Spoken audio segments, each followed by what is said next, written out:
December 25th. 12:04 a.m. Pacific Standard Time. The whole thing was a lot clearer to him now. He hadn't done that badly. He'd made a pest of himself and had weakened their ranks and slowed them down. They'd expected a siege. The hostages were part of it. Something in that safe brought it all together. Some high-flying sharpshooters in an oil company had just sold a bridge to the military junta in Chile. That was what he knew. In itself, that might be enough, but the old cop in Leland didn't like it. He felt like a cop again. In fact, wearing a badge wasn't a bad idea. If the place was going to be crawling with the LAPD, it might just save his life. He took the badge out of his wallet and turned the back into the light. This man is a prick. He put it on. At this point, he'd rather have the hot coffee and donuts that always went with it. He could really use a cup of coffee. All the best police decisions were made over hot, bad coffee, served in rough, earthenware mugs. If he slipped past them on the 32nd floor, they would be permanently stymied, left to improvise the rest of the way. But the price was too high. He would lose his options with Steffi and the kids. The hostages would have to take their chances with whatever went down, as the guys out here liked to say, which he knew meant a SWAT assault. Or worse, the National Guard. But if he stayed up above the 32nd floor and they caught him, they would have the detonators and be back in business. Leland knew what they would do with him. He didn't need the questions of a taxi driver in St. Louis to remind him. There was a third choice, although it involved some risk. The way things were going, he would be more useful a bit further along, when the locals could make their presence felt. The only place to hide was one that had already been searched, and the only one not blocked by members of the gang was the 32nd floor itself. It was worth it. He might even be able to keep his eye on Steffi and the others. He had the radio. The only problem would be in locating a channel someone was monitoring. Now there was more shooting. It sounded directly overhead. To hell with the plastic explosives for now. He would remember where they were, as well as his little fortress in the corner. On the 33rd floor, he made his way through the maze of offices to Wilshire Boulevard. Empty. The traffic had been light to non-existent 5 hours ago. He had been here that long. One puttering motorist would tell him that the area was still open. Here came a prowl car. Number 149. The numbers on the roof, visible from the air. A black and white, they called it out here. Doing 15 miles an hour. Leland could almost make out the face of the officer driving. He was looking this way. He was looking very carefully, trying to appear unconcerned. A look Leland had seen on policemen around the world. He was looking at the steps. They were onto it. They were here. But it could be hours before they were here in force. It might be daylight before he knew anything more than he did now. When was daylight? Around 7? A solid 7 hours away. The elevators started, and it sounded like all of them at once. He had been told no lie. These people were prepared to deal with the police. This was the time to move, when their attention was directed elsewhere. He felt a frightening wave of exhaustion. If this was going to continue until dawn, he would have to find a place where he could hole up and sleep. The bulbs in the stairwell lamps on the 32nd floor had been removed. Leland held his breath. He could hear nothing but the whining of the elevators. They'd had something in mind for him, but it looked as if that had had to be abandoned.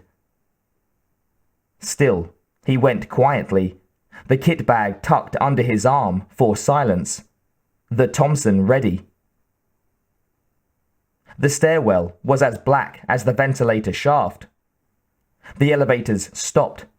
Again, seemingly all of them, and here at the 32nd floor. If he was going to find a place to hide, he had to do it now. He knew exactly what was happening to him as soon as he felt the glass under his right foot. But his weight was pitched forward, and he had generated too much momentum. His feet were gashed, the left worse than the right. The gang had been ready for him. He was motionless, holding on tightly to the banister, trying to keep from crying out. The left foot had a big cut, a bad one. He had no one to blame but himself. They had taken the fluorescent tubes stacked in the stairway above the 40th floor and broken them all over the stairwells. He should have known what they had in mind for him. Coming down from the roof, he had failed to notice the tubes had been moved. When he lifted his left foot back up to the step above his right, he could feel the blood pour off the ends of his toes.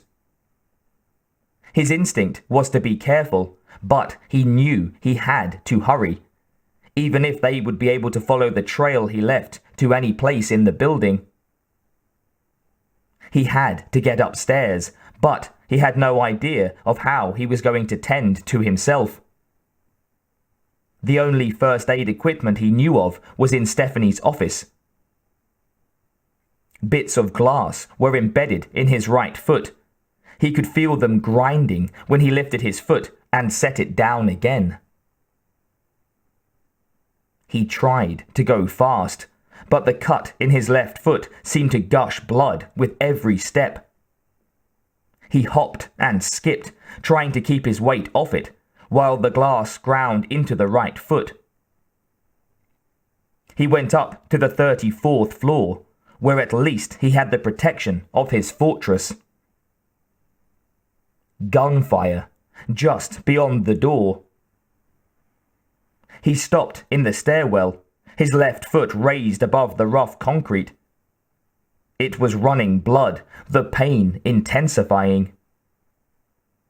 Tomorrow he wouldn't be able to stand on either foot. He could feel the anger filling up inside him again. He put both feet on the concrete, took his breaths, and pulled open the door. The lights were on. The sound of the door opening made the girl in the middle of the room turn around. But she was too slow, and startled by Leland's appearance, a single short burst lifted her over the desk behind her. Another automatic weapon went off, and the ceiling panels to Leland's left jumped and shattered. Leland had safety in the stairwell only if someone did not come upon him from above or below. He scrambled on his hands and knees across the floor to a position behind a desk. More fire, scattering items inches above his head. Leland knew where it was coming from, near his own fortress in the northeast corner. He moved to the next desk westward, poked his head up and fired the Thompson as the other guy leaped over Leland's traffic jam of desks. He was the only other one? Leland's feet were planted in puddles of blood. The lumps of plastic explosive and detonators he had molded around the emergency lights were off to his right, not even in view. He moved over again, fired another burst at his fortress, and got down again. While the guy returned the fire, Leland got the last packet of plastic explosive out of the kit bag and molded it around a detonator into a ball. In another moment, the guy was going to wake up, give his position on the radio, and call for help. Leland worked his way around a little more. He'd killed 4 of them now, which wasn't bad, given the odds. This plastic was potent stuff, more than they needed for the safe. Probably wrong for it too. Now the guy was on the radio. Leland poked his head up and fired again, trying to penetrate his own defenses. He moved 3 or 4 desks closer to the northwest corner, until he could see the emergency lights to which he had molded the other packets. The other guy shot again, stitching the glass behind Leland. The cops downstairs were loving every minute of this. Cops everywhere liked to be in charge of the gunplay. And when guns were going off and they weren't in on it, it made them more than a little bit crazy. Hey creep! Do you speak English? Yes, I do, you human filth! Then take a good look at those emergency lights by the elevators. He laughed. I saw that movie, Sergeant York. Gary Cooper made a bird call. Leland hadn't had that in mind. But then he remembered that the old man downstairs had made him think of Sergeant York. Now, what filled his thoughts was what these people had probably done to that old man. Look again, dummy! Leland saw his head coming up. Wait! He shouted. Don't shoot at it! Leland had the Thompson trained on him. The first rounds hit the guy in the neck and high in the chest, driving him back and passing through him to shatter the window beyond. Leland stood up and emptied the magazine into him, keeping him upright and driving him back against the glass, and then through it. 340 feet above the ground. Leland glanced again at the plastic explosive on the emergency lights. He'd thought he'd know what it was. It had certainly scared the hell out of Skizix's new friend. Later. First, Leland had to tend to his feet. No, first he had to figure out how. On his way out, he discarded the Thompson and picked up the girl's machine gun, a Kalashnikov at last, and 3 full magazines of ammunition.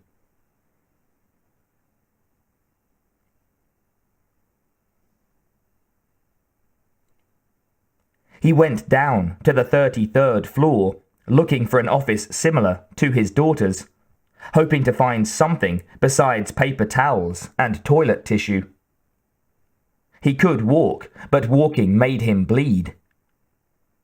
He was on the south side of the building, on the assumption that the gang would have its attention turned to Wilshire Boulevard, where the black and white had been spotted. He picked the last of the glass out of his right foot, then studied the left.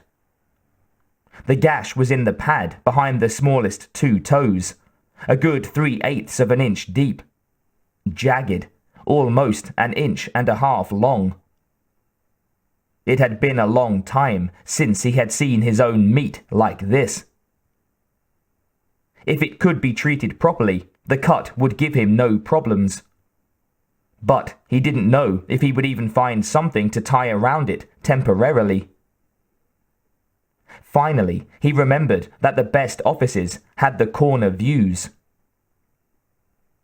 He found a Turkish hand towel, and he folded it once lengthwise, and then tried to tie it. But it wasn't long enough. His temper started to flare again.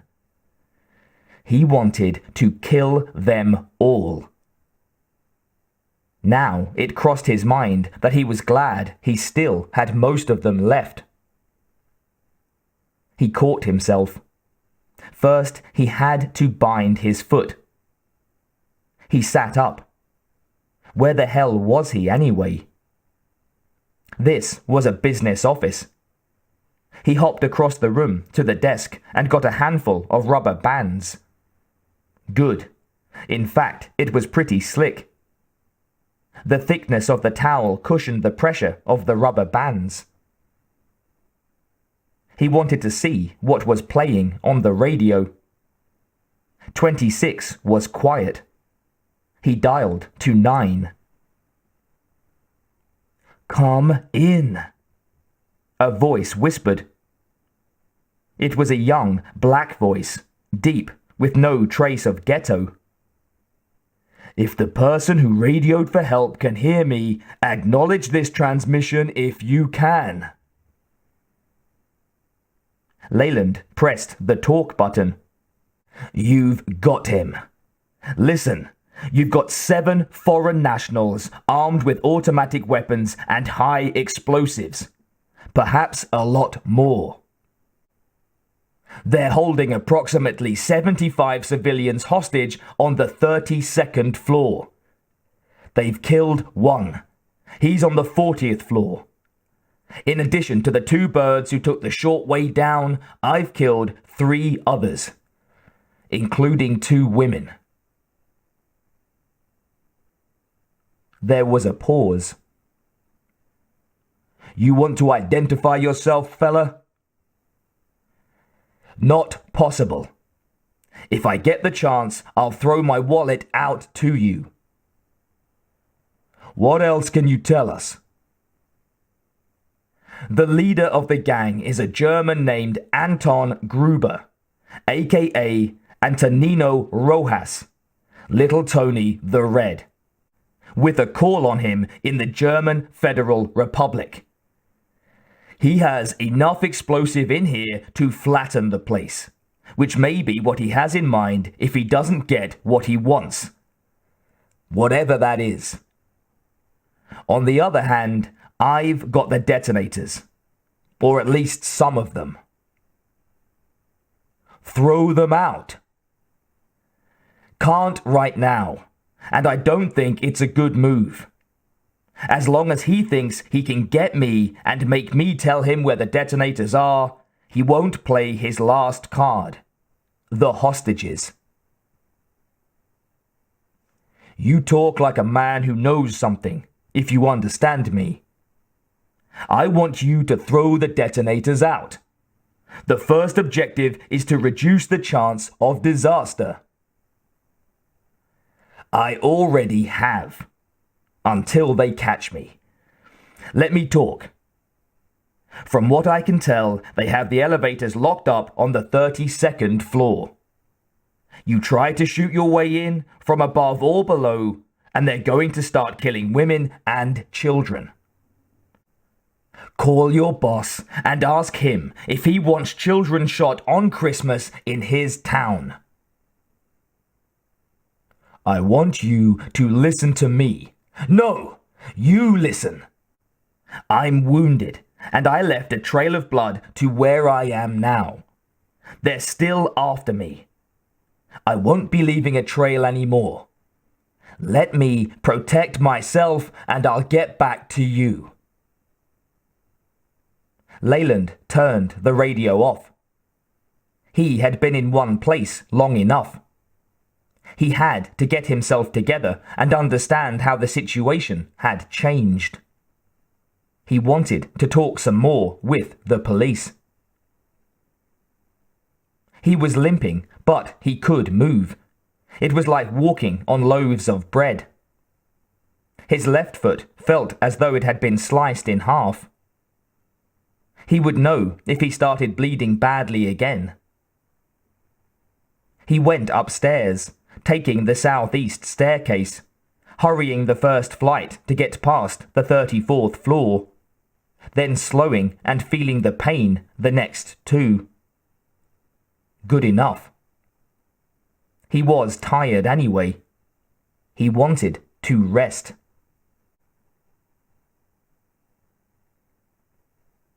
Of all the aircraft he'd owned after the war, the best had been his Cessna 310. During the war, he had flown all sorts of things, of course, from training planes up through the Thunderbolt, a heavy-handling, evil-looking brute, to the Mustang, the best single-engine piston aircraft ever built, bar none. He had been happiest thinking about airplanes and flying. On the day he checked out in the 310, he'd dropped the salesman off at the office and taxied back out to the runway again. The kid in the tower had told him to keep the wings on. He'd known how good Leland was feeling that day. The 36th floor was like the 33rd, a gridiron of tiny cubicles surrounded by equally tiny but color-coordinated offices. In a big corporation, you always knew where you stood in relation to the top. It had no status now, with bullet holes, splintered panels, and broken glass everywhere. He was on the north side again, sitting on the floor behind a desk, looking down into Wilshire Boulevard. 3 blocks away, he could see the flash of a boiling light against a building. A helicopter appeared over the hills, then swung around abruptly and headed north, towards the San Fernando Valley. Leland was eating his Milky Way. He'd finished the O. Henry, and he was saving the Mars bar for last. He felt like a kid at the movies, or a young cop eating for energy in a prowl car.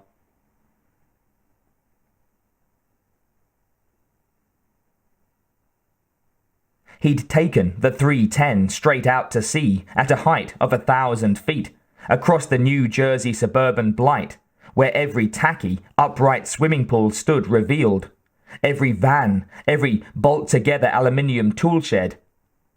At 1,000 feet, at 150 miles an hour, the suburbs looked like an enormous junkyard. But then he'd gone on, out over the ocean, 2 miles out. He was at 500 feet. 10 miles, 50 feet. By then, he was making better than 200 knots, faster than he'd flown in almost 20 years. It was a brilliant blue sky day, with only a few cirrus clouds far above. The sun was over his shoulder, and the water looked very dark, so close the waves seemed to be nipping at the plane. He passed a sport fishing boat and waggled his wings. The 310 was his second twin, with wingtip fuel tanks, as pretty as any general aviation aircraft ever, loaded, equipped for IFR, one of the first small radars. He had worldwide capability. At 30 miles out, he came upon 2 freighters, 5 miles apart, making for the Ambrose Light.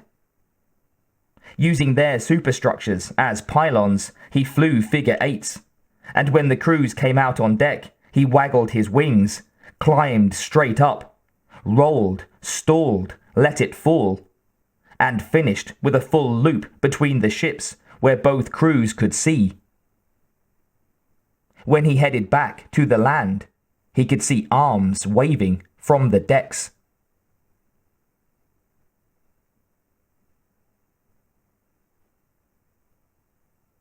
He pressed the talk button.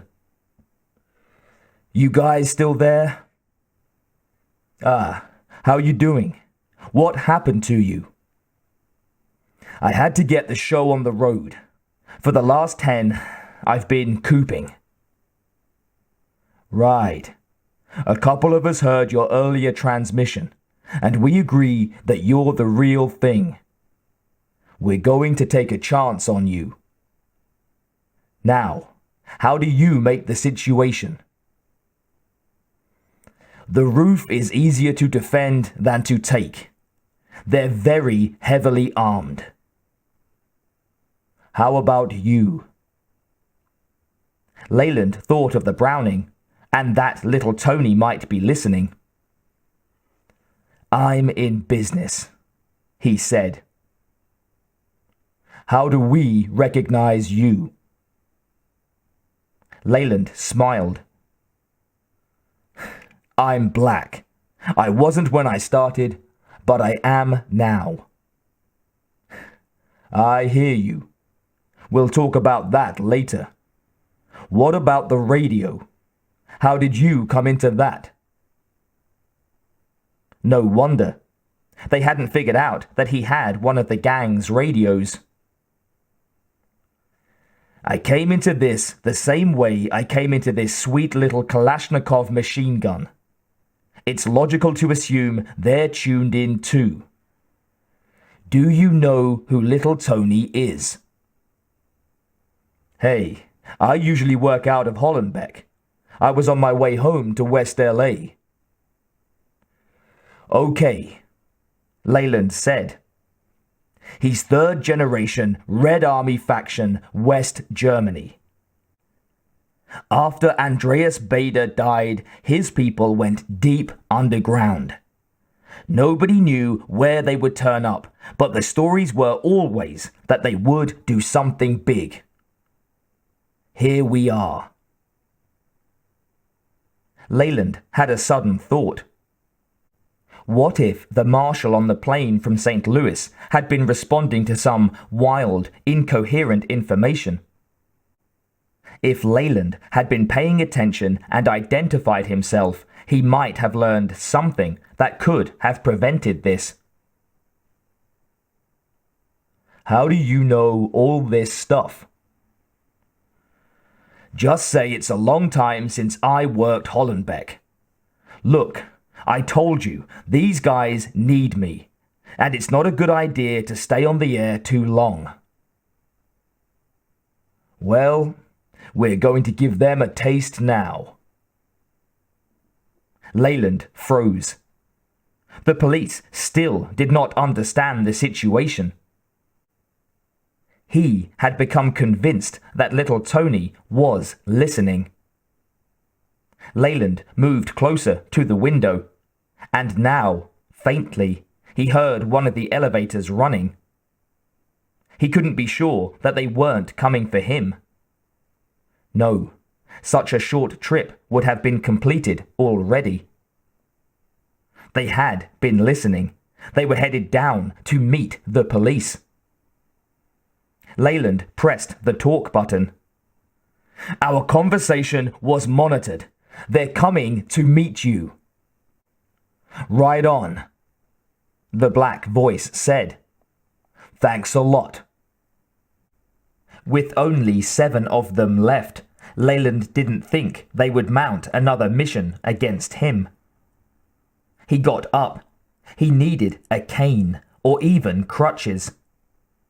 He made his way from one doorway to the next.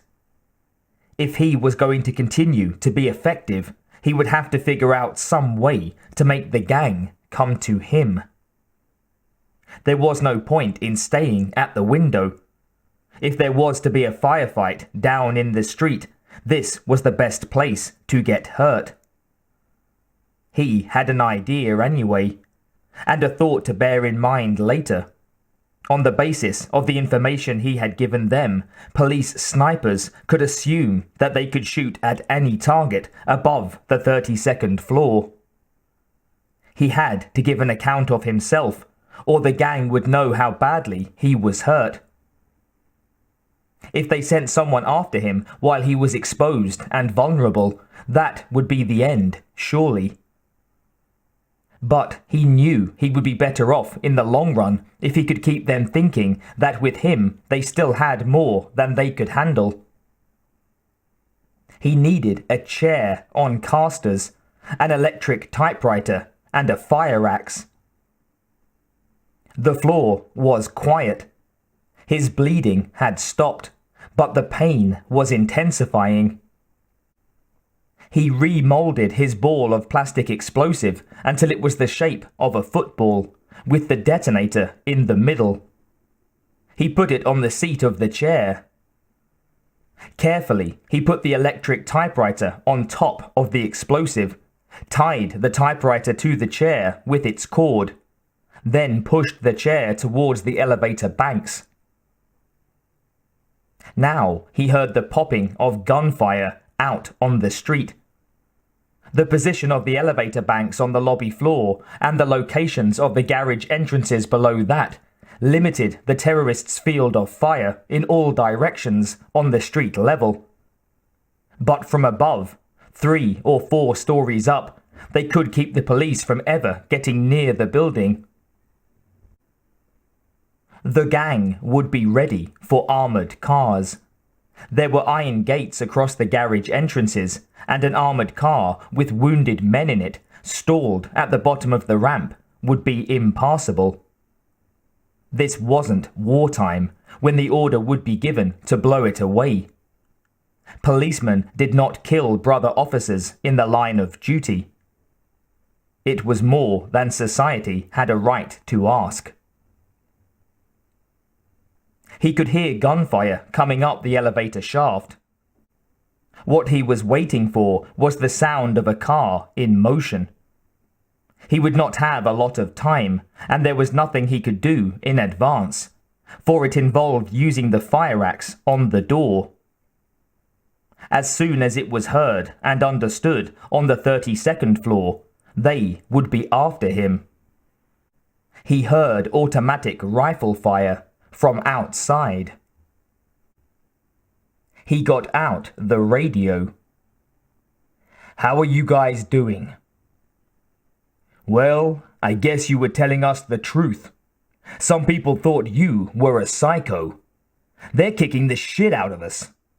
You say there were 12? Now 7. Well, you're one tough fucking dude, let me tell you." "Stay tuned," Leland said, and put the radio away. One of the elevators was in motion.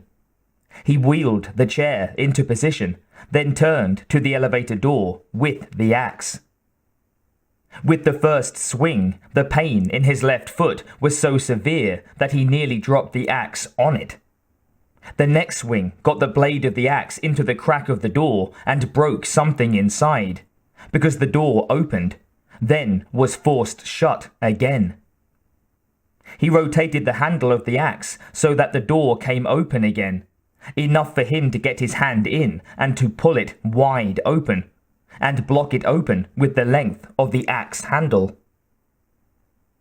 He looked in, and bullets hit the top of the door.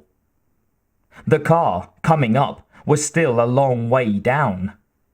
Leland had to return the fire. He had to show he was still fit. He poked the Kalashnikov into the shaft and fired a burst down towards the car on the 32nd floor, from which the firing had come. Far below, someone in the ascending car fired at him, the round pinging upwards towards the roof.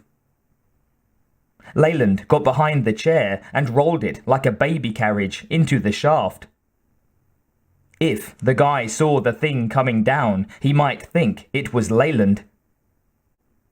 Even if it didn't go off, his chair bomb would go through the roof of the car. Suddenly, the shaft filled with brilliant light, and in the fraction of a second before he heard the sound, Leland knew that he had accomplished far more than he had intended. The roar was the loudest sound he had ever heard in his life, and the concussion wave flung him through the air, across the corridor and against the elevator door on the other side. He never lost consciousness, and he could feel the building continuing to shake as he slid to the bottom of the door. The floor was bouncing like a high school gymnasium during a dance. He could feel the building yawing. It wasn't his imagination. Downstairs, people were screaming. Then the motion was gone, but it had lasted long enough for him to understand what he had done. He had to get moving before he could broadcast again. The blast had knocked the wind out of him. Everyone else, too, he hoped.